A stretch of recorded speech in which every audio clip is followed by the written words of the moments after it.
Yeah, I felt my quickness was back. I wasn't as explosive as I was coming back from ACL last season, but I felt pretty fast tonight. What % were you tonight? I think I was around like maybe 91. 91? Yeah. What will it take for you to get to that 100? Just more time. You know, it's only 4 weeks out. I think they say usually 6 to 8 weeks, so each week I think it grows about 5% better. So I'm just taking my time. Avery said it looked like you didn't skip a beat. Did you feel that way? Certain parts of the game, I feel like I skipped a beat. My free throws, skipped a lot of beats, but other than that, it was just fun being back out there. I missed the game, and that's what I've been doing my entire life. I love the game, so it's just grateful to be back out there playing a basketball game. Did you take any hits to the hand? No, I think they were pretty nice to me today on the hand. Did you tweak your knee late in the game? I just bumped knees. The other knee wasn't my ACL knee. Brad said that he really got a look at the way you played for the first time after you were the player that he'd been watching on film. Anything to say about that?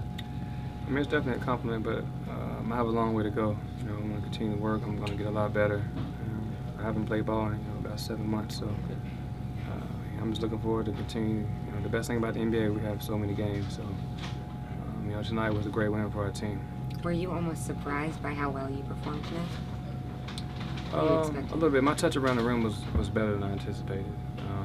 You know, I called bank on the 3, so he gave me a little grief about that. But other than that, I went out there. That my teammates made it easy for me.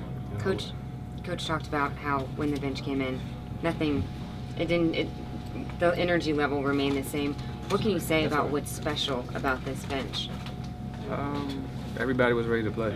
You know, even Gerald Wiles didn't even play tonight, and other guys stepped up. You know, Jeff Green got in foul trouble. Marcus came in and played great for us, and we needed him to play big. And he was able to check Joe, and Evan came in and played well for us as well. So we're a tough team to scout when you have 6 or 7 guys in double figures. Everybody around you, including yourself, said you really focused on getting in the best shape of your life. What motivated you to do that? Danny Ainge. What about him motivated you to do that? He just challenged me. You know, he challenged me, and also seeing Tony Parker run in the finals last year. You know, he moved very well without the ball, and he's a guy that usually dominates the ball like myself. But in the finals, he got off the ball a lot, and he never stopped moving. So, and a guy at that age, not that he's old, but I think he's 31, and still able to be able to move with the young guys, it says a lot. What adjustment did you have to make with the brace or the pad that was on your hand? None really. I didn't try to let it affect anything I did. I still put the ball in my left hand and made plays, so it's not really a brace, it's just a wrap. Was it the palm wasn't cut out? The palm was cut out, yeah. Is that something you fixed over just kind of trial and error? Yeah, I've been playing with the wrap out of my hand like the last 2 weeks. Just trying to see how I feel when I pass the ball, when I make dribble moves to the hole. So I felt pretty comfortable with it on out there today. As a vet, you can't get too high on these big wins. What do you tell some of the younger guys that may not understand that as well? Well, I think I'll do it by example. Just go in tomorrow, get my work in, and focus in very, very well. A lot of guys tend to lose focus in the next day of practice or joke around, but we have no time for this. This is only one game. Rajon, KG said it was a classic Rondo out there. I mean, what was it like going against him? And I mean, last year you were kind of banged up, but what was it like going out there against him tonight? It was special again going against KG. He's like my big brother, and he hit me a couple of times from the pick, but he didn't hit me as hard as he's hitting Avery. He usually, like I said, he nails guys on the pick, and I'm used to him nailing guys for me. So, it's always great to play against a guy, especially it's his 20th year. You have so many new players on your team this season. How have you been able to click on the court tonight without having been on the court with them the past few weeks? Just studying their game. I've been watching a lot of basketball, a lot of Celtic basketball, and knowing where they like their spots.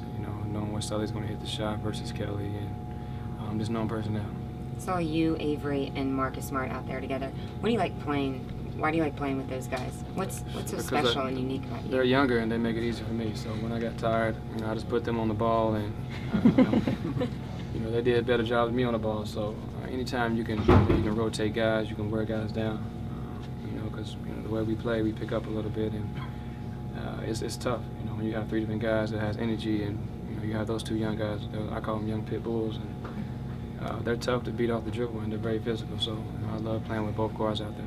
Anything else Last about question, guys. watching Tony in the finals that you wanted to use to build on your own game? Oh no, I just love the way he moved without the ball. I think that's a credit to Pop as well, and he accepted the role. So I don't like to watch a lot of basketball, but seeing him, he's a great pick and roll player.